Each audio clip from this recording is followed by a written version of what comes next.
You already know what time it is. Welcome back into the NFL with AJL, episode 25. We are locked and loaded live on a Thursday edition, not a Tuesday, not a Friday. Got to go out and support the fam tomorrow night, but I wanted to make sure I was getting with the community on the podcast. Know we love all rejoicing over the show, going over the topics, getting in the comments. Hope everyone has had a great week. We got Memorial Day weekend rolling up. Please, before we get into the show, like the stream, subscribe on YouTube, which we've been doing fantastic with, and always make sure to get at me on social at the NFL with AJL. You know the QR code, if you scan it, it takes you to every bit of content we've got.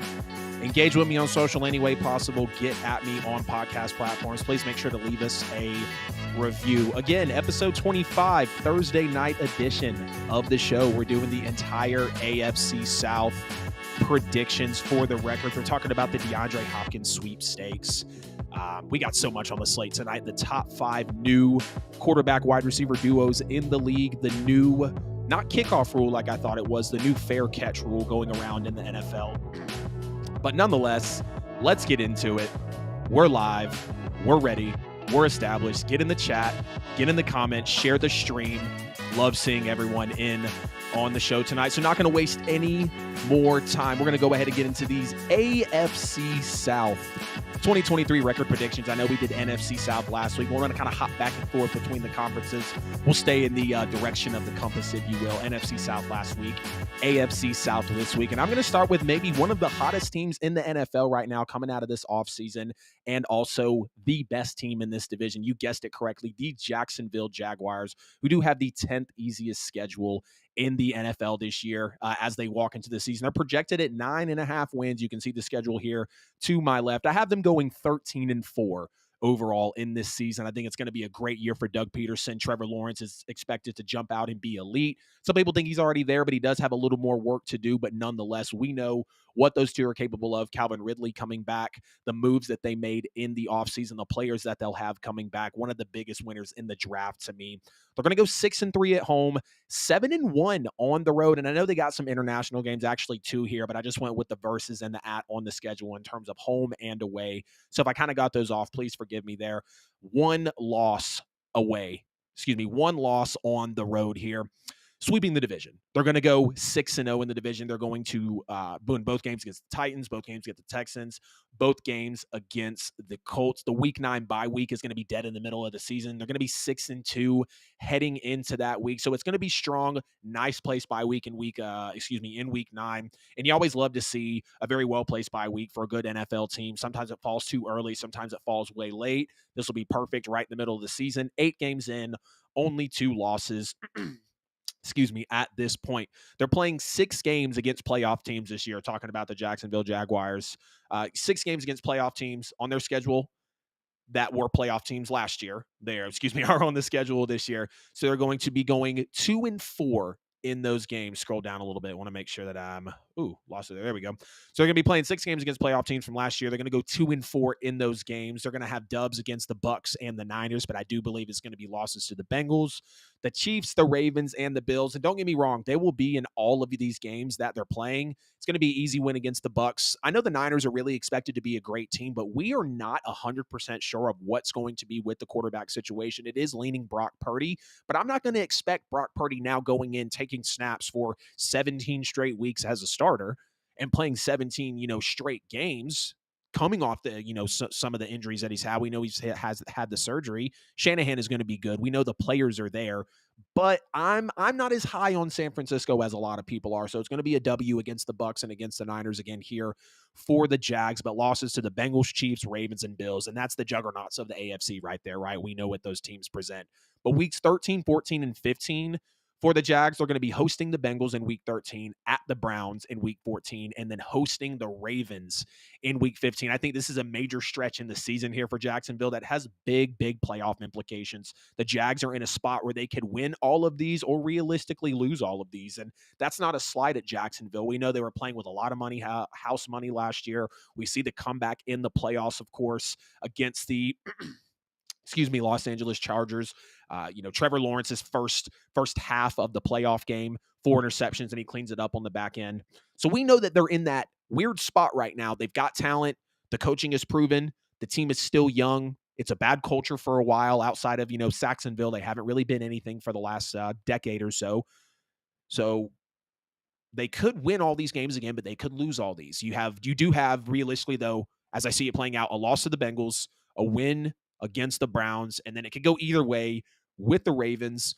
More than likely going to go a loss there. John Harbaugh over Doug Peterson, Lamar Jackson, call me crazy, over Trevor Lawrence. Maybe not by much. Maybe they're the same, but I believe and just overall the solidarity of the Ravens, the roster and the scheme a lot better than what Jacksonville is going to bring to the table. But now we're going to go over into the Indianapolis Colts here. They have the fourth easiest schedule walking into the NFL season, and they're projected at 6.5 wins. I have the Colts going 6-11 overall this year, so just under on that 6.5 projected win total. Splitting at home, I know they have some international games as well. I believe they do, if I'm not mistaken. 5-5 at home, and then 1-6 on the road. So 10 games at home. Again, if some of those are international, I believe they are. And then 1-6 on the road. They're going to go 2-4 in the division, splitting with the Titans and splitting with the Texans, but they're going to get swept by the Jags. And I believe the Colts, Texans, and Titans are all going to be in a situation where you got rookie quarterback, and potentially another rookie quarterback in Will Levis. All these quarterbacks taken in the draft right here in this division. We know the Colts have a good coach. A lot of good talks about DeMeco Ryans, and Mike Vrabel is very respected. Him and Doug Peterson are going to be probably the two best coaches in that division this year. But they're in positions to where, with the roster, which Colts, Texans, Titans, not all great, with the quarterback situation, kind of all question marks because it's either rookies or who's the quarterback going to be in the Titans situation. So that's why I think that they can split with the Titans and the Texans, talking about the Colts here, but they are going to get swept by the Jags, who are by far the best team in this division.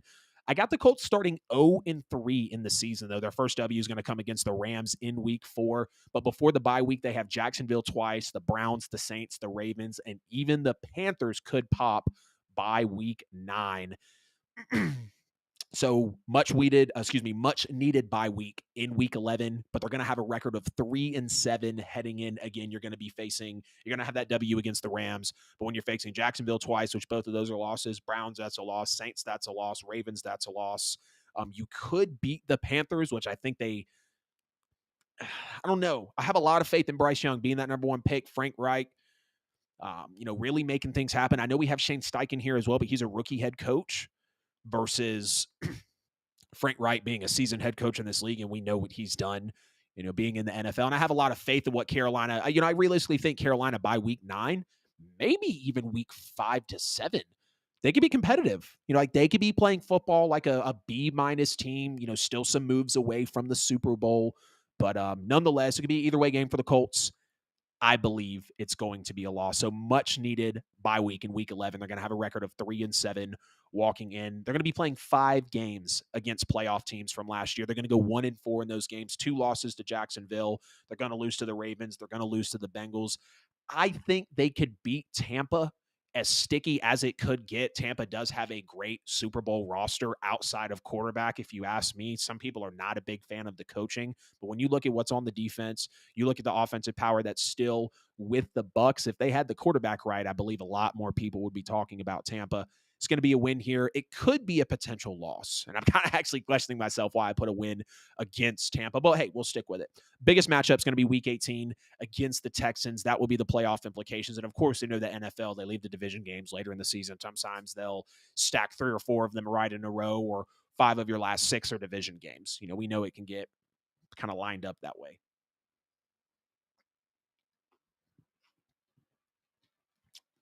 Coming at y'all with the Sprite on episode 25.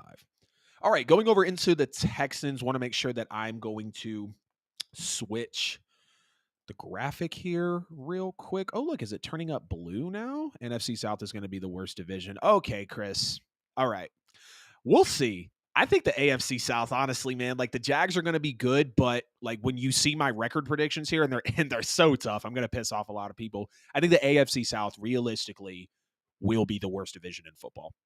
But we'll see once we get to those. We just did the NFC South last week. I want to make sure, is this on the third one? Is this on the Texans? Yes, it is. Okay. I want to make sure. Man, I hope I wasn't on that wrong one the whole time. Fine, tied for worst is South. I want to make sure I I didn't mess it up. You know what? Nope. I'm just going to have faith. I'm overthinking. We're going to go. Texans have the third easiest schedule in the NFL, and they're projected at 5.5 wins. I know this is the Texans schedule right here next to me, whichever way it's supposed to go. I'm hoping the Colts one was correct. Pretty sure it was. Trying not to let myself overthink while I'm live here on the show. Nonetheless, though, Texans going 3-14 overall this year. They're going to go 3-5 at home, winless on the road at 0-8. They're going to go 2-4 in the division again, splitting with the Colts, splitting with the Titans. They're going to get swept by the Jags. And this is a team that they're going to have a tough 1-5 record heading into the bye week that is in week 7. At Ravens, Colts, at Jacksonville, Pittsburgh, at Atlanta, New Orleans. And the only win that I see here will be against the Colts. And because that is at home, and maybe even at that point, if I want to refer to the schedule correctly, that's the second game of the year. So more than likely the Colts won't be what I believe they could turn into by week 2. So that's going to be a win there for the Texans. Only 2 wins down the stretch after the bye week, and that's against Arizona and Tennessee at home. The one other win earlier in the season being against Indianapolis. They're going to play 5 games against playoff teams from last year. Jacksonville twice. Those are both losses. Bengals, that's a loss. Ravens, that's a loss. And Bucks, that's going to be a loss as well, just because of the slanted roster of the Texans versus everyone else in the league. Look, I understand. They have C.J. Stroud, who's my favorite quarterback. They have Will Anderson, who is the best player in the draft, the best edge rusher in the draft. A lot of people, we know the conversations that were being had about Will Anderson. But the Texans, DeMeco Ryans, defensive head coach, very respected, very well talked about. I've got all the respect in the world for DeMeco, but I don't believe with the competition of the of the AFC in total, the slanted roster here with the Texans. CJ Stroud, he was good in college. Let's make no mistake about that. We know CJ Stroud was good in college, but what is he going to be underneath a defensive head coach in his rookie year with a bad roster around him, with a bad culture around him that's blowing up and rebuilding? I would love to believe that CJ Stroud is going to win more than 3 games in his rookie year, but again, 3-14 overall, 2-4 in the division. Oh man. Oh man, oh man, oh man. Again, beating Arizona and Tennessee at home, and one earlier win in the season being against Indianapolis. I want the Texans to be better than this. I mean, I really do. But I mean, you look, Baltimore, Jacksonville, Pittsburgh, New Orleans. Those are losses. I believe Atlanta's going to be better than the Texans. What up, Darby? Good to see you in here, man, on this Texans record schedule prediction. Hope I see the comments as fast as you guys put them in there. Cincinnati, that's a loss. Jacksonville, again, that's a loss. Denver, New York, Cleveland, those are all losses. They're only winning. The only wins I have are one against the Titans, one against the Colts, and one against the one against the Titans, Colts, and Cardinals. They could beat the Panthers, so they could have a 4th win there. But I don't see any other ones. Yes, they could sweep, Tennessee and Indianapolis. Tennessee could sweep Indianapolis and Houston. Indianapolis could sweep Tennessee and Houston. We really don't know. I feel like the Texans, the Colts, and the Titans are all in the same boat. And so that's why it's really hard to put them up on a pedestal given the players that they do have. But let's roll on into the Titans for the last team in this AFC South 2023 record predictions. Titans have the 5th easiest schedule this year. They are projected at 7.5 wins. I got them starting the season 0-6. They're heading into the week 7 bye absolutely winless. Saints, that's a loss. Chargers, that's a loss. Browns, that's a loss. Bengals, that's a loss. Colts, that's a loss. Ravens, that's a loss. They might be Indianapolis, but that's on the road in week 5. Indy could be rolling or getting into a groove at that point. I believe Indy is going to be better set up for success and better ran as a team this year and coached as a team really than the Titans will be, especially based on the roster differences. And even though Anthony Richardson is extremely raw, kind of the projection right now, Ryan Tannehill is going to be a bottom quarterback in the league. Will Levis, Anthony Richardson, we know has a higher ceiling. Seems like they moved off Malik Willis. Like, could the Titans this year be how the Colts were last year? Okay, we've got Matt Ryan, and then now we're going to play another quarterback, and then now we're going to play Sam Ehlinger, and it just got really ugly and really sticky. And now we see with Matt Ryan not having a job in the NFL starting the season. Titans fans, I am so sorry.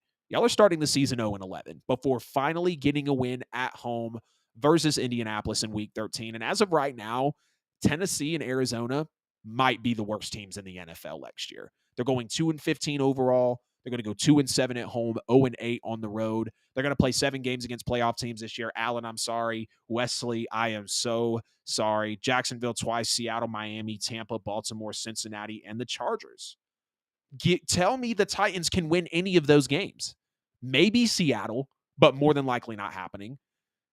I would probably bank on Baker Mayfield to play better football this year in a Bucs organization than I would with Ryan Tannehill in a confusing quarterback room, question marks about Derrick Henry, and a really bare roster offensively. We'll get into that in a second. I know the defense was number 1 in rush defense, super awesome there, so clearly they have a defensive line presence, but I don't believe, and kind of getting into a little later in the segment, this is the point. I don't believe that Mike Vrabel will be able to curtail a questionable quarterback room, an inferior quarterback room with everyone in there, a bare roster offensively, and a defense that's middle of the pack. That's honestly.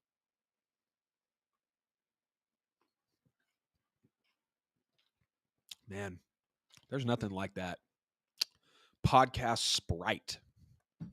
But yes, I hate this. I absolutely hate this for the Titans. I have them going 2-15 literally due to the inferior and confusing quarterback room, the bare offense outside of Derrick Henry.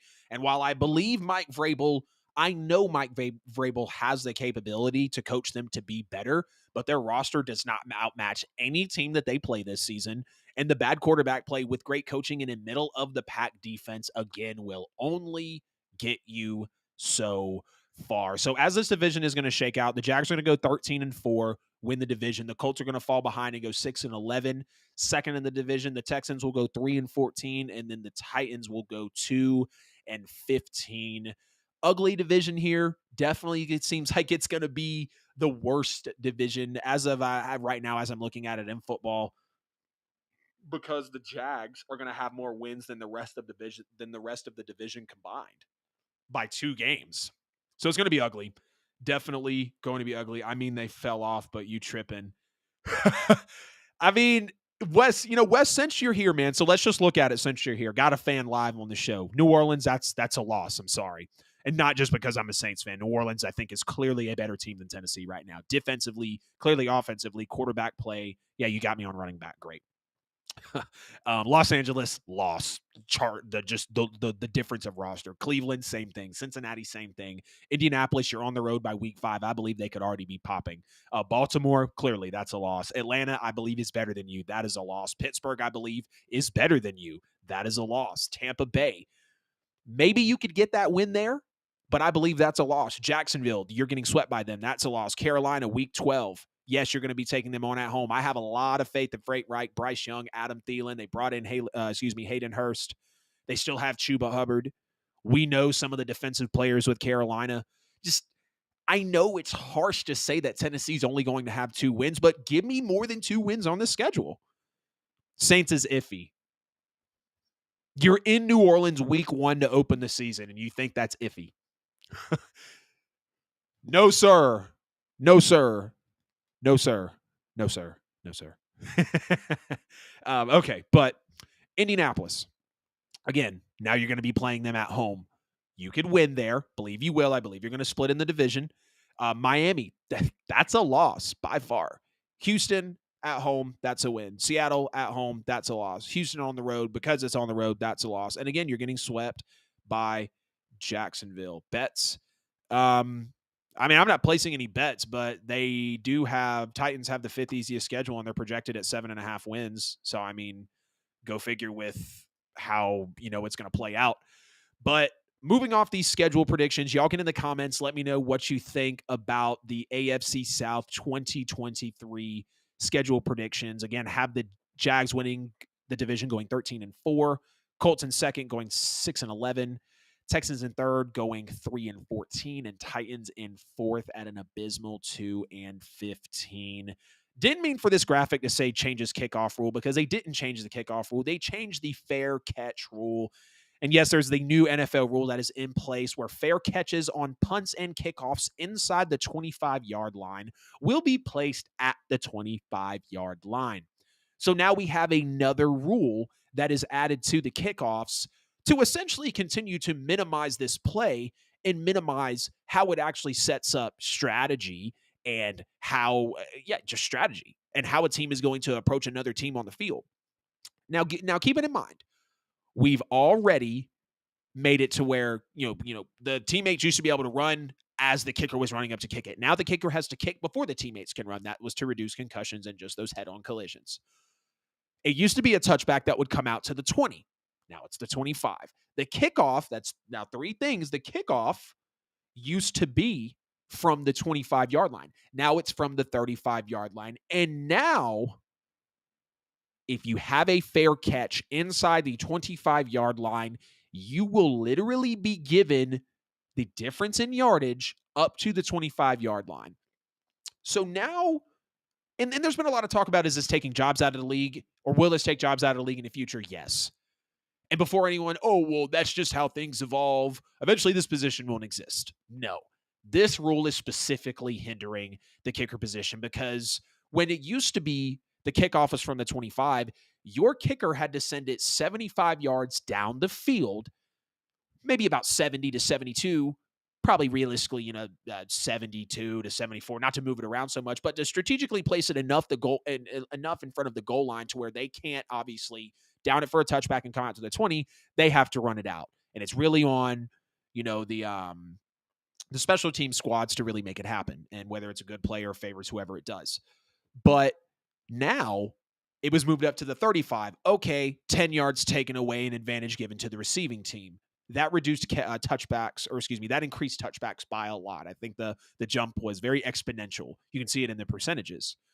Now you will be given yardage again if you call for a fair catch inside the 25-yard line. So now that the kickoff is on the 35, you essentially only need a kicker to kick the ball. The 35 to the 50 is 15 yards. The 50 to the 35 is another 25 yards. 25 plus 15 is 40. You're now only needing a kicker to kick the ball 40 yards, essentially. I don't know. It's just very odd. It's very odd because you're either going to get the touchback and come out to the 25, or if the kicker goofs and kicks it between the 25 and the goal line, you're just going to wait for a fair catch. So if the kicker kicks it at the 2 and you see that it's not going to land inside the goal line, you're going to walk your happy ass out to the 2-yard line and wave your hand so you can be given 23 yards, whether it's on a punt or whether it is on a kickoff. And so now we're just really minimizing the position of kicker. And I'm not a kicker advocate of the game. Positive side of this as well. Football. My entire show is about football. Sometimes it's hard to come out with content, and I even contemplated, should I talk about this rule change? But it does impact the game because now you're going to have kickers being asked to do less, which more than likely they'll get paid less.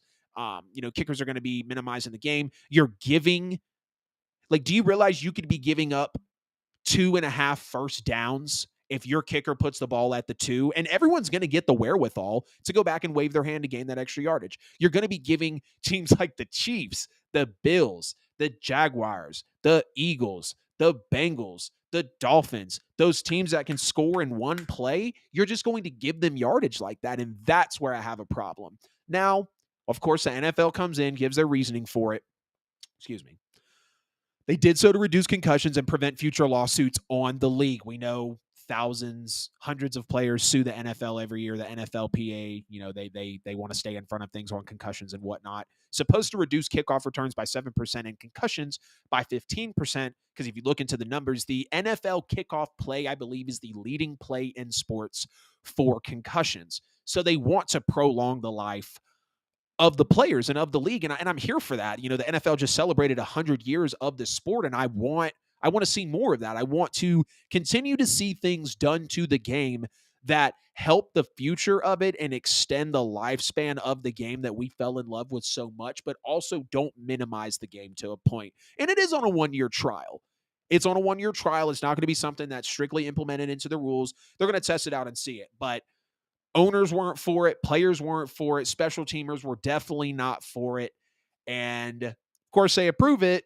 And, it might not necessarily be a correlation. I know there's going to be a comment out there for someone to leave, but the NFL is nearing a 7-year extension, I believe, with Roger Goodell, according to Jim Irsay. I'm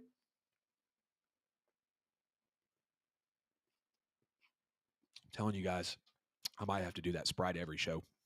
Every single show. Thanks, babe. Shout out you. I know you're listening. Shout out JJ Wings and Things in Hogansville, Georgia. American Deli, but on crack. Completely family owned. Jonathan and Jonica, tell them the NFL with AJL sent you. Great folks over there. But yes, get in the comments. Let me know what you think, and I'll check the chat before we get out of here. The NFL has now made that rule to where if you fair catch it with inside the 25-yard line, you will be moved up to the 25. So given yardage, changing games, giving other teams advantages that if you don't have the skill, like now, and this just hit me too, now if you don't have the skill of a special team squad, that's fine because you're going to be saved and get brought up to the 25-yard line anyways. If you don't have good blockers to cover your return man, or if you don't have, I think they're called gunners is on punting. If you don't have good, just special teamers on the kicking team, just beaming it down the field, like that just takes away that skill gap. That is now not a thing that people have to prioritize, and it's just taking an element out of the game. Again, I'm here for it. They want to, prolong the life of the league, and they want to protect the future. But y'all get in the comments, get in the chat. Let me know what your thoughts are on this rule change. Wesley says we're going to split with the Colts.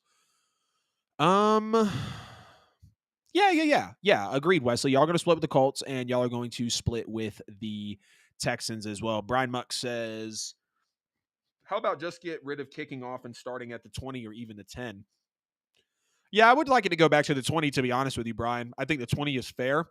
I think I'm not even opposed to the 10. That would reduce scoring a lot, and not every team, like some teams in the league barely have the capability to go 80 yards on a play, let alone now we would make them go 90, or 80 yards on a drive. Now we'd make them go 90. And of course you have, the walking one play touchdowns and the teams that are always going to, be able to really score from wherever, score at will. But yeah, I mean, getting rid of kickoffs, I mean, at this point, I'd be game for that if they would move it back to the 20 or maybe even the 15. I'd split the difference with you and go move it back to the 15-yard line there. But this is episode 25 of the NFL with AJL. Guys, I wouldn't be doing these episodes if it wasn't for the support of you guys. I wouldn't be able to do it without the support of you guys. Love that we're on episode 25. The YouTube channel is growing. The social media is growing. Please make sure to like and share the stream wherever you're at. If you super love content, you can hit this bell that's on the YouTube page. You'll get notified for every post. Subscribe to the channel at the NFL with AJL on all social media and podcast platforms. Engage with us. Leave a review, follow, share our posts, DM, subscribe, like, all the things that we know to do on social media. The QR code is the one-stop shop for all things the NFL with AJL content. And again, I hope everyone is having a great week as we're tapped into the show, rolling through these topics. Now, I'm shocked, but every team has to protect themselves. And Russell Wilson, maybe I'm twisting a little bit, but Russell Wilson could be on the hot seat next year, because the Broncos reportedly will look for an exit strategy if Russell Wilson plays bad again and just has the abysmal season. I'm not even going to pull up his numbers and go through that pain of reading them, because we know that it was by far the worst season he's ever had in his career. But I'm very shocked, and you guys tell me as well, that the Broncos are willing to be this bold after one bad and really anomaly season of Russell Wilson's career. And Sean Payton coming over in the offseason. I get it. That pick turned into Brian Bresee for the New Orleans Saints, a player they really needed. But it was a late first-round pick for a legendary coach in Sean Payton. And it's not because I'm a fan. It's because I witnessed what he did. And if you look at his record, you understand the effect that he has on really one team, of course, in New Orleans. But I believe he'll be able to duplicate it, not exactly in Denver. I believe he'll be able to win a Super Bowl there for sure. But it might take a little time. So to know that, again, Russell Wilson's brought over in a major trade. It was multiple firsts, multiple seconds, multiple players. Huge record-breaking deal. Some of the most guaranteed money we've ever seen. One of the fattest contracts in NFL history. We know the financial turmoil that the Broncos now, hindsight 2020, have gotten themselves into with Russell Wilson. And if you look at the dead cap hit that the Broncos will actually take if Russell Wilson gets, moved off of. So the way the contract is written, they have a potential out in 2026. It would finalize as 4 years, 161 million, 31.2 million in dead cap after 2025. But if they were to have an out after the 2023 season, because Russ's big money didn't hit, well, he's got to actually, no, I take that back. His dead cap is major, all of the years that he's with the Broncos. But his big base salary doesn't kick in until 2025, and then he would get a lot of his base salary in 2027 and 2028 with 44 and 50 million respectfully. Big dead cap hit at the beginning, 124 million last year, 107 million this year, goes down every year. Of course, in 2028, he'll only have a 4.4 million dead cap hit. But if the Broncos wanted to get out of this after this year, you're looking at 107 million in dead cap this year, 124 million in dead cap that already happened last year. And he would be set for another 85 million in dead cap in 2024. 49.6 million dead cap in 2025. And like I said, there's the potential out in 2026 for the contract. To know that to know the haul that the Broncos gave up, to know the offseason that they've had, to know the coach that they just brought in, to know the Super Bowl roster that they're still sitting on. And again, I get it. I get it. Every roster has to protect themselves. The NFL's a business, right? The moment they signed Russell Wilson, they probably were having slight talks about his replacement. Like, they tell you that in the NFL for a reason. The year you're drafted, your replacement was probably drafted the same year, or however it plays out.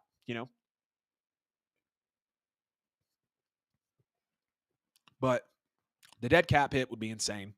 The haul that they gave up for Russ was insane. And if they were to find that exit strategy, it would just be a major bullet that they would have to take, and really that they would have to eat at this point, because Russell Wilson, again, it was an anomaly season. Like, this is not something we're going to see of Russell Wilson. And damn it, if y'all aren't going to make me pull up the stats from Russ so I can go out and defend him. Last year, he had 3,500 yards, 16 touchdowns, 11 interceptions. His last season in Seattle, which wasn't even his best really outside of the 2014 and the 2014 and damn, I just saw it.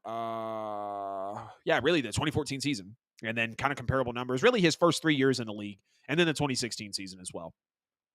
25 touchdowns, 6 picks in his final year, 2021 with Seattle. Year before that, 40 touchdowns, 13 picks. 100-plus passer rating 4 straight years from 2018 to 2021. 31, 40, and 25 touchdowns his final 3 years with the Seahawks. 34 touchdowns the year before. It's not even all about numbers for Russell Wilson, because we see what he can do on the field. We know that he is that, Patrick Mahomes, Jalen Hurts, Josh Allen, Joe Burrow-esque type of quarterback before he played like this in 2022. People forget it's just like with Deshaun Watson. Russell Wilson and Deshaun Watson have a good of chance as anybody next season. And if you want to get super picky outside of the Chiefs and the Bills, and maybe if you want to compare it to Joe Burrow, after that, they have a chance to run for being some of the best quarterbacks in the NFL. And we just seem to forget that because of one bad season with Russell Wilson. And of course, I threw Deshaun Watson in there as well, because that is another quarterback that's just getting slept on. And I'm a big believer in the Browns next year. I'm a big believer in the Broncos for next year. Talked about it earlier in the season. And I believe in the roster again. I believe in Sean Payton that's coming in. They've got a great recipe for success. But to know that, again, team was sold last year, new quarterback, rookie head coach is gone. Apparently there's an exit strategy now in place if Russ plays bad again, and you've brought Sean Payton in. So it would just be a major, major L for Denver to take. And when you look, okay, let's say they move off Russell Wilson, right? Who are you going for? You're not going to be bad enough to compete for Caleb Williams or probably even Drake May. Every free agent quarterback got tied up this offseason. Justin Herbert's going to get paid. Joe Burrow's going to get paid. Jalen Hurts got paid. Patrick Mahomes isn't going anywhere. Josh Allen isn't going anywhere. Aaron Rodgers already moved. Like Matthew Stafford's not going to be grabbable. Tom Brady's out of the league. Everyone else in the NFC's got their quarterback. The Giants have their guy. Maybe Kirk Cousins, because he's going to be towards the end of a deal, and he could come and play for the Broncos. But who else would the Broncos turn to if or when they move off of Russell Wilson?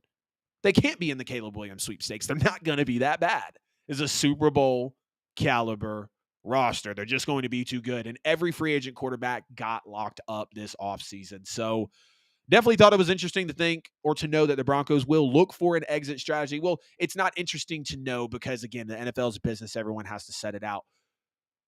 But if Russell Wilson, you know what? Let me just back up on it. It's clear that this last season was bad enough to scare the owners that much. Because the owners, the team, again, exit plan, like exit strategy. Okay. It was that bad. It looked that bad. It smelled that bad. It felt that bad. And it shocks me of how much of an L it would be for a very, very promising Broncos team. Because when I look at teams like the Vikings, when I look at teams like the Colts, when I look at teams like the Cardinals just a couple seasons ago, look at a team like the Texans before they blew the playoff lead against Patrick Mahomes a few years back. I don't want the Broncos to be one of those teams where they've got big potential and they've got the players in place, but they make one or two wrong moves and it goes down the drain. Like when the Vikings lost a lot of their defensive players, or when the Colts roster just seemed to fall apart and they really never been able to nail the quarterback position. I'm not recalling the other teams I just named, unfortunately, but I don't want the Broncos to be one of those teams because I know they have a lot of potential. This is a team that can win a Super Bowl. Not this year. If they did this year, I'm not shocked. I've been saying it. Russell Wilson and Sean Payton are going to bring new elements out of each other in great ways. All right. NFL superstars staying with their team. NFL with AJL, episode 25. An NFL superstar is going to be staying home with their team. I see 460 subs right around the corner. Thank you so much. I love you, babe. Always looking forward to seeing you in the comments. Austin Ekeler is staying home with the Chargers. And there was a lot of talks about this. A lot of talks about this year.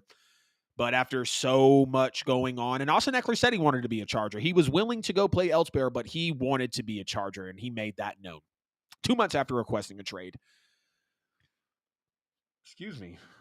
Austin Ekeler is going to remain in Los Angeles for the final season of his contract. He's got $1.75 million in incentives added to his deal per Shefty.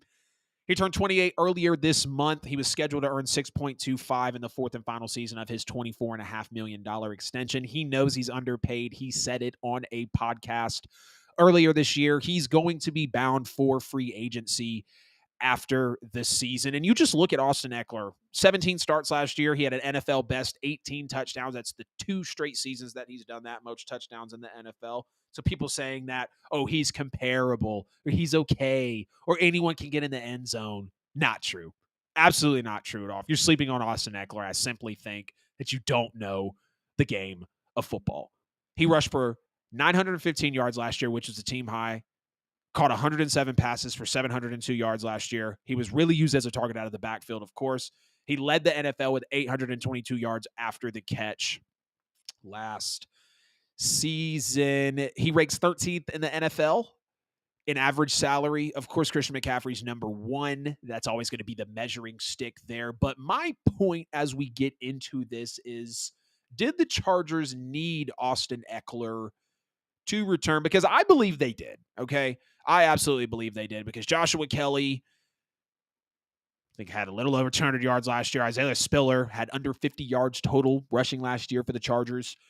And again, Austin Ekeler led the NFL last year with total touchdowns. 204 carries last year, 915 yards, 13 rushing touchdowns, along with 5 receiving touchdowns. 5 receiving touchdowns, 107 catches, 722 yards, like I mentioned. The season before that, he has 20 total touchdowns, 206 carries, 911 yards. Really the same season again. Comes back with 70 catches, so about 30, roughly 23 less catches, I guess. Hold on, Adam. 37 less catches, excuse me. Then 2022, 647 yards, 8 touchdowns, again for 20 total touchdowns in 2021. He had 11 total touchdowns in 2019. And realistically, as you just get into it, Austin Ekeler is an elite running back. Austin Ekeler is an elite two-way back. He can go in between the tackles. He can split on the outside. I understand that he's got some injury issues, and I hate that. That's always going to make people shy away. That's always going to minimize what people can do. But when Austin Ekeler is healthy and he's full throttle, it is shown. He has 38 touchdowns total over the last 2 seasons, which leads the NFL as a player, of course, outside of quarterbacks. There's not anything you can do to dispute that. And for the icing on the cake, since the Chargers signed Austin Ekeler, who was an undrafted free agent, by the way, 63 touchdowns. He's joining Hall of Famer Lenny Moore is the only player in NFL history to record at least 25 rushing and 25 receiving touchdowns in their first 6 seasons. Love Austin Ekeler. Big fan of his. Very happy for him. I mean, he's a dog. He is a running back that you want now. He is playing better than Alvin Kamara as of recent. And I don't think, not even that that's not a fair comparison because they are, roughly the same player, like a Joe Mixon, like a Christian McCaffrey. But Kamara's been, misusing that Saints offense, had some things going on offensively the last couple of years. So it's rough. And we've seen, what it's done for Kamara and the Saints. But Austin Ekeler is a guy that would have a huge market. He might not go out and make more than Christian McCaffrey. He might not break the running back market. He might only come in at 12 or 13 or maybe even 11 million like an Aaron Jones, who is also another running back like Austin Ekeler. But I just think honestly, the Chargers need to quit fucking around and they need to sign Austin Ekeler. Straight up. They need to quit playing. They need to go ahead and sign him, get him locked up, because again, you have failed to put a running back room around Austin Ekeler. You have failed to get a reputable number 2 back in that room in the last few years because you know that Austin Ekeler is your guy. And even if he struggled through injuries, even if he's been, disputed for ridiculous reasons, like I said, 38 touchdowns as a player over the last 2 seasons, 63 touchdowns in the first 6 years of his career. And that's with having 5, 6, and 3 in 3 seasons. 3 of the last 4 years, he hasn't had less than 11 touchdowns. 11 touchdowns in 2019, 3 in 2020, 20 in 2021, and 18 in 2022. But yeah, the Chargers, they got to quit messing around. They have to sign him because the running back market, there's trades they could pull off, right? There's people that they could go get, but Austin Ekeler wants to stay here. He knows he's underpaid, but he wants to be a Charger. He provides for this team. He really puts it all out there on the field for the Chargers, and I think it would be insane for the Chargers to let him go. They need to work it out. They need to add more to the incentives or whatever. I think they need to get him to a nice contract really right after the season because I know Austin Ekeler is going to be good. He's going to play his heart out. And if he gets injured, of course, knock on wood, very hopeful that doesn't happen. He's going to be great. He's been healthy for the last 2 seasons. You look at the touchdowns that he's put up. So it would be a major loss for the Los Angeles Chargers to not sign Austin Ekeler. It would be a huge loss for them to let Austin Ekeler go because Austin Ekeler would have a major market, whether it would be the Bengals possibly, whether it would be the Bills possibly, whether the Saints could look into it, whether the, I don't know, if the Dolphins for some reason wanted to sign just a surefire RB1. Like his market's huge. Austin Ekeler's market is absolutely massive, and I believe that really the Chargers shouldn't mess around. They really shouldn't mess around, and they should go ahead and get the deal done with Austin Ekeler. This is episode 25 of the NFL with AJL. We are live on a Thursday night edition. I know we usually have Tuesday and Friday shows, but shout out Ryan Spradlin if you're watching the show. So proud of you, buddy, for graduating high school tomorrow. I'm going to be riding out there to Spalding County, good old dirty south of Georgia, to be out there for his graduation. So that's why we have no show tomorrow. We will be back Tuesday, Friday of next week. So much content that's coming out. Please like and share the stream wherever you may be watching. Subscribe on YouTube at the NFL with AJL on all social media platforms. Of course, you know the QR code will take you to every bit of content. Engage with us any possible way on social media. Leave us a review on podcast platforms. It really helps. I couldn't bring you guys the show that I bring y'all a couple times a week if it wasn't for the support that I have from y'all. And as always, never forget that we are sponsored with Buy and Sell. Sponsored by Buy and Sell with AJL for all your worldwide professional real estate needs, Lord. Whether you're looking to buy a home, sell a home, or invest in real estate, make sure to get at them on social media to get handled by a true real estate professional team. Drop your email in the comments or DM them on social media to get on their true newsletter they send out, the monthly real estate newsletter. Keeps you ahead of the daunting news. Interest rates are still below still below historic averages over the last 30 years. It's still a good time to buy. If you're a seller, people are still wanting to buy houses. The supply is still short, and they've got AI in the business to where if you want to know a property's value and how fast it could sell for, DM or drop your email and that property address to get hooked up for their free newsletter and monthly market reports that are powered by their AI. And the Deandre Hopkins sweepstakes is heating up again. Deandre Hopkins has been in the news a couple times this offseason, and now he has come forward and add the Chargers, the Eagles, and the Ravens to his list. So currently, Deandre Hopkins has the Chiefs, the Bills, the Chargers, the Eagles, and the Ravens are his top 5 teams, not in that order, that he would like to play for this season. He said that he's at the point where he wants a veteran to be throwing him the football, not a very young player or a rookie. He'd like a seasoned player. But he went on, he was on the I Am Athlete podcast talking to Brandon Marshall and Ashley Nicole Moss. Shout out to them with Paper Route, everything they're doing with that show. I know they had to split off with the Pivot. Shout out to the Pivot podcast as well. Love those platforms. But DeAndre Hopkins said that he was naming 5 quarterbacks, his top 5 quarterbacks. So his order of quarterbacks that he wanted to play with. He said Josh Allen was number 1. Jalen Hurts was number 2. Patrick Mahomes was number 3. I think that's a little low for Mahomes, but hey, I'm not a player. Maybe you don't want to always go play with the best players, right? But he wants to play with 5 of the best quarterbacks in the league. No Joe Burrow on there. No Trevor Lawrence on there. Lamar Jackson 4. Justin Herbert 5. So I wanted to take the time and really rank the preferred quarterbacks in terms of how they would line up with DeAndre Hopkins, or really rank the landing destinations for his top 5 teams that he's looking to go to this year. So number 5 for me is going to be the Chargers. They have Keenan Allen, who is a greater receiver than people think. They have Mike Williams, who gets better every year. They just drafted Quentin Johnston, who I didn't like the pick, but nonetheless, we know he's a good receiver. He's going to have some growing to do. I think the receiver room's full. You got 2 big guys with Quentin Johnston. You got Keenan Allen, who, yes, is on the way out, but with DeAndre Hopkins, Keenan Allen, Mike Williams, and Quentin Johnston, that's 4 big-time receivers, if you ask me, that are going to be just in a crowded wide receiver room. I believe at that point, Keenan Allen would be ushered out because Mike Williams is younger and healthier. And I just think for some reason is viewed better by, the fans and really the media. I have a lot of respect for Keenan Allen, still one of the sharpest route runners like Devontae Adams in the league. So the last spot for me will be the Chargers. Number 4, I'm going to put the Eagles, not because of Jalen Hurts, but because of the way the Eagles are set up. They still have, they still have Goddard, right? I need to know that. Let me make sure. They still have Dallas Goddard? Do they? Yes, they do. Okay. So the Eagles are going to be at number 4. And they've got receivers in Dallas Goddard. A.J. Brown just took over the scene. Devontae Smith is there. Adding DeAndre Hopkins would be nice. And they do have less competition in the receiver room than the Chargers do. They would get that veteran in there. Not that A.J. Brown or Devontae Smith aren't. But DeAndre Hopkins has been in the league about a year now. He would be okay, again, I said it earlier, with moving to that wide receiver 2 type of role.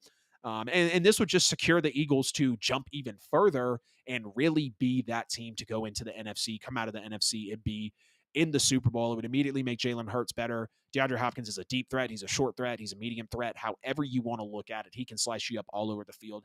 Number 3 would be the Baltimore Ravens.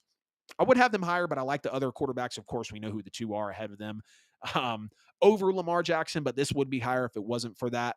Love the coaching of John Harbaugh. Glad Lamar Jackson got signed. He's pumped. He's happy to be back in training camp. We're seeing videos of him really performing. We know the fan base is very, very hype for Lamar Jackson to be a Raven. Whole lot of flock going on, like Lamar Jackson said, for the next few years as he got the big contract. They brought OBJ in. Got respect for OBJ. He's coming off 2 torn ACLs in his career. They brought in Zay Flowers, who I've loved Zay Flowers in the draft, a little bit higher on most draft boards than, or on my draft board than what most people thought in general. But Zay Flowers, great receiver. Loved him coming out of college. I think he's going to be an immediate impact. Lamar Jackson gets a great weapon there. And then if you bring in DeAndre Hopkins, I'm pretty sure Lamar said, get me D-Hop and OBJ and we'll talk. Well, they got OBJ. They signed. Maybe the Ravens really, really show that they love Lamar Jackson and they bring in DeAndre Hopkins, put him next to Zay Flowers, put him next to, OBJ. That would be, that could be a very elite wide receiver trio in the league. But number 2, moving on, we're going to have the Buffalo Bills. Josh Allen needs another number 2 solid receiver because it's not Gabe Davis. It's not Isaiah McKenzie. I have respect for those players. It's not Deontay Hardy from the New Orleans Saints that is now with the Buffalo Bills. Stephon Diggs is there as the number 1. Dawson Knox is hit or miss. If you bring in DeAndre Hopkins into this team, the Bills would take leaps. Josh Allen maybe wouldn't have as much pressure. I don't know why Stephon Diggs isn't happy, but this would make the team better. They need that number 2 presence. The Bills need another weapon offensively. It would be more ideal for them to get a running back, but DeAndre Hopkins said he wants to be here. The Bills still need to make it to the AFC title game. They need to make it to the Super Bowl. I didn't mean to slip and say make it to the AFC title game. I want to see the Bills do more. I want to see the Bills take that leap. I want to see the Bills be that team. And if they sign DeAndre Hopkins here to put him next to Stephon Diggs, that would be a great addition. But number 1, and not because they're the Super Bowl champions, not because they have the best coach and quarterback in the NFL, but because Patrick Mahomes, outside of Travis Kelce, does not have a number 1 receiver. And I understand they made things happen with a 7th-round running back in Isaiah Pacheco and a revamped Kadarius Toney, who y'all want to get on my back for because I've never been a fan of, and I'm still not a fan of Kadarius Toney. Love what he did in the Super Bowl, though. Have a lot of respect for that. And they remade a Marquez Valdez-Scantling, MVS, as we all call him, and they remade a Juju Smith-Schuster. Okay, they did it. And they still had to win a shootout with Patrick Mahomes on a bum ankle who won Super Bowl MVP, and they win 38-35. I know they want to be more comfortable than that. And we have the talks of Patrick Mahomes and his contract. Of course, Joe Burrow is roaming around out there as well. We'll get into that on episode 26 next Tuesday. But Patrick Mahomes needs a wide receiver 1. And it's not that, I mean, clearly he didn't have a surefire one and they just won the Super Bowl. Okay, they were an amazing team. MVP, Super Bowl MVP, Super Bowl champion. Right? That's what that team had. And Travis Kelce, like I've accepted, Travis Kelce is his wide receiver 1. And we know what Kelce's capable of. But you bring in DeAndre Hopkins next to Patrick Mahomes. DeAndre Hopkins doesn't have to worry about slipping to wide receiver 1. He's immediately wide receiver 1 or the second option because we know the attention that Kelce's going to get. You tool him in with Andy Reid. I know they draft Rashee Rice, I believe, was the wide receiver in the draft that they bring in. Patrick Mahomes, DeAndre Hopkins, and Andy Reid are unquestionably the best spot for DeAndre Hopkins to go to. I think the Chiefs are already Super Bowl favorites. I have them winning the Super Bowl again next year if it's early on. I have it being Chiefs and Eagles again early on.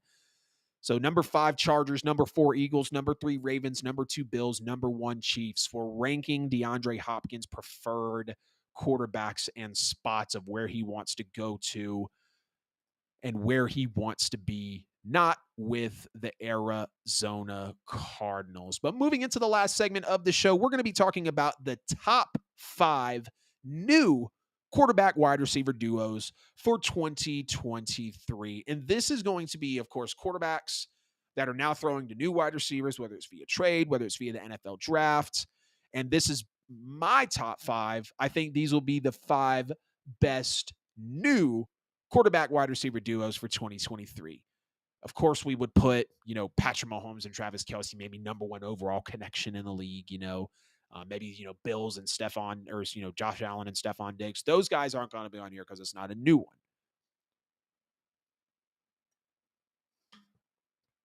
So let's get into it. The 5 best new quarterback wide receiver duos for 2023. Number 5, Geno Smith to JSN. Geno Smith to Jackson Smith-Njigba for the Seattle Seahawks. JSN was my number 2 receiver coming in. A lot of people's number 1. I like JSN. I have no problem with him at all. I don't believe he was the best receiver in the draft. Again, that was Jordan Addison to me. But Geno Smith just winning comeback player of the year, having that DK Metcalf, having that Tyler Lockett, and having that Tyler Lockett prototype in Jackson Smith-Njigba called this pick in the NFL draft. I believe they're going to be a great connection next year in terms of new quarterback wide receiver duos. Geno Smith, again, going to be under that Seattle Seahawks offense. Played with house money last year, shocked a lot of people. I believe Geno Smith can still be a very successful quarterback in this coming NFL season, and having DK Metcalf, Tyler Lockett, and JSN is definitely going to help him out. Number 4, Lamar Jackson to Zay Flowers. Lamar Jackson signs with the Ravens, re-signs with the Ravens, rather. A whole lot of flock going on, as Lamar Jackson says. And they draft Zay Flowers. I can't remember how the draft played out. They should have went Jordan Addison, but he falls to the Vikings, which was a steal. Either way, though, Zay Flowers. And if I got that wrong, excuse me. Either way, Zay Flowers here. One of the better receivers in the draft. Lamar Jackson.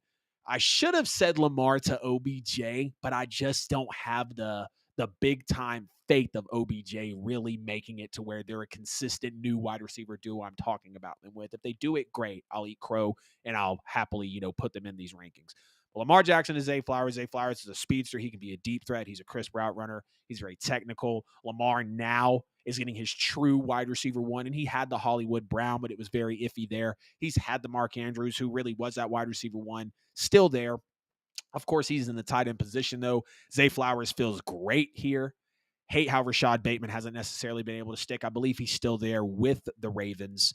But Lamar Jackson and Zay Flowers is going to be one to keep your eyes on next year. Number 3, if you're peeping the graphic below, it's going to be Derek Carr to Chris Olave. And the reason I say so, Derek Carr, in the best roster he's ever been in, more than likely, well, potentially. I want to say good coaching. I know it's a good culture, but I don't like Dennis Allen. But he's in reasonable coaching. He's familiar with it. I know Dennis Allen is going to give Derek Carr the keys. He drafted him when he was a rookie. He played with him when he was a rookie. Or he coached him when he was a rookie. Pause. And now he's going to be getting him 10 years later. And Chris Olave is a speedster. We knew about him coming out of Ohio State, played major for the Saints last year, whether it was Andy Dalton, whether it was potentially Taysom Hill, whether it was, God, I can't even remember. Of course, Jameis Winston. Chris Olave impressed me a lot last year. I believe the big arm of Derek Carr, the fearless gunslinging mentality of Derek Carr, being inside that Saints offense and behind that Saints offensive line, Chris Olave connecting. I wanted to do Carr to Michael Thomas, but again, I'm skeptical about the injuries of Michael Thomas.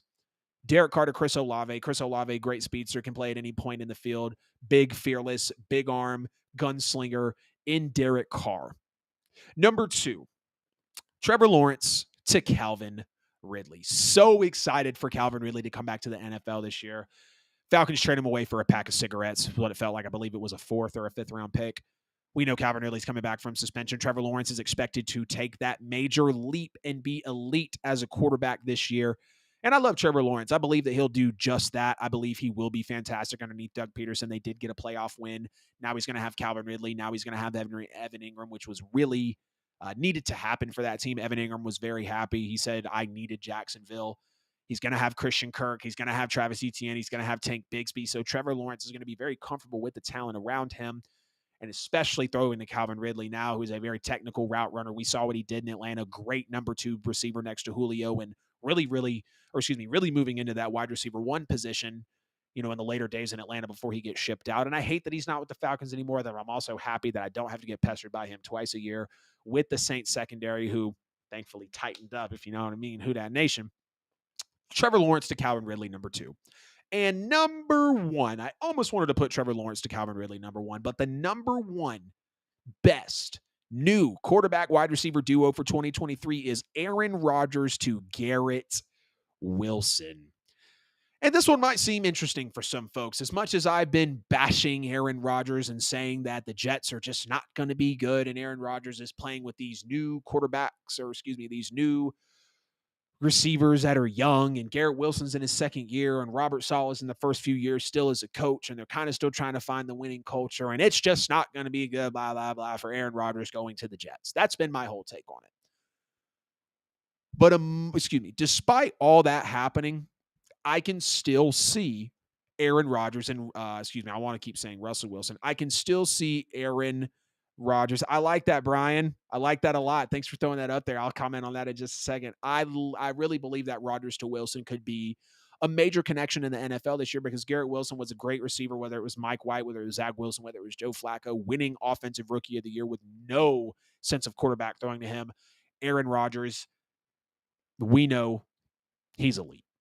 Outside of what happened last year, he's an elite regular season quarterback. We've seen how he can play. He can shy away from competition at times later in his years, but we know he's a baller. He's a competitor. Aaron Rodgers to Garrett Wilson will be the number one connection. You got the sharp route runner in Garrett Wilson. They've been connecting a lot, in this offseason. Aaron Rodgers seems to have gotten a new personality under his belt, and overall is just excited to be with the Jets. I know there was the rumors of, or not the rumors, but I know he had the ankle injury that really hindered him and hurt him, or kind of kept him out of the OTA. So it was a rougher start for the Jets to the week, as J Mac on the Herd said. But number 5. So again, the 5 best new quarterback wide receiver duos for 2023. Number 1, Aaron Rodgers to Garrett Wilson. Number 2, Trevor Lawrence to Calvin Ridley. Number 3, Derek Carr to Chris Olave. Number 4, Lamar Jackson to Zay Flowers. Number 5, Geno Smith to JSN. And that, did you just call out 3 Buckeye wide receivers? Yeah, I sure did. Mr. Muck. I absolutely did just call out 3 Buckeye wide receivers. You guys put that talent in the league, man. There's no question about it. Y'all put the elite wide receiver talent in the league. Marvin Harrison Jr. is going to be a monster next year. God, we could have Caleb Williams and Marvin Harrison Jr. both playing for the Cardinals or maybe the Titans. Those are my kind of 2 worst teams going in next year. Yeah, I did, man. Garrett Wilson, monster. Chris Olave, monster. JSN, monster. Mechie and Stroud. I like that comment as well. I like that comment a lot. I was thinking about that one. John Mechie, I believe, is set for a breakout year. I'd like to, it is going to be a new quarterback wide receiver duo. I can get with it. I'll do an honorable mention maybe in there of maybe about the 7th position, because I was going to say Kirk Cousins also to Jordan Addison for an honorable mention as well. But I believe Justin Jefferson's still going to get most of the attention. It will be a great connection, but I don't believe it'll be greater than the ones that I just listed up there. But Kirk to Addison would be number 6. I'll go ahead and throw Stroud and Mechie in at number 7. And that was episode 25 of the NFL with AJL. Let's go ahead and get out of here.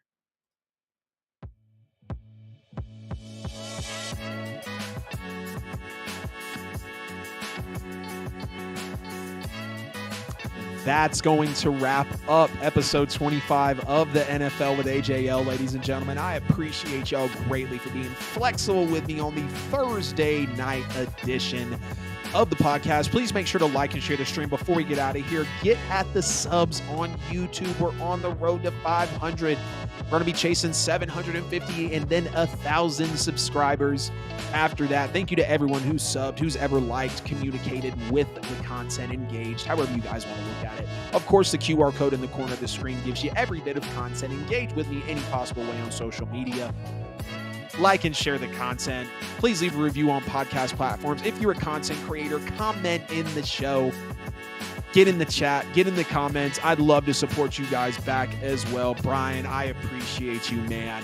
Love having you as a regular here on the show lately. We went over the AFC South record predictions for 2023. We went over the DeAndre Hopkins sweepstakes. We went over the top 5 new quarterback wide receiver duos for 2023 and so much more. Again, no show tomorrow. Supporting my boy Ryan Spradlin at his high school graduation. Congratulations to you, bro. I love y'all. I appreciate y'all. And I need y'all. Episode 26 is in the works. I'll see you.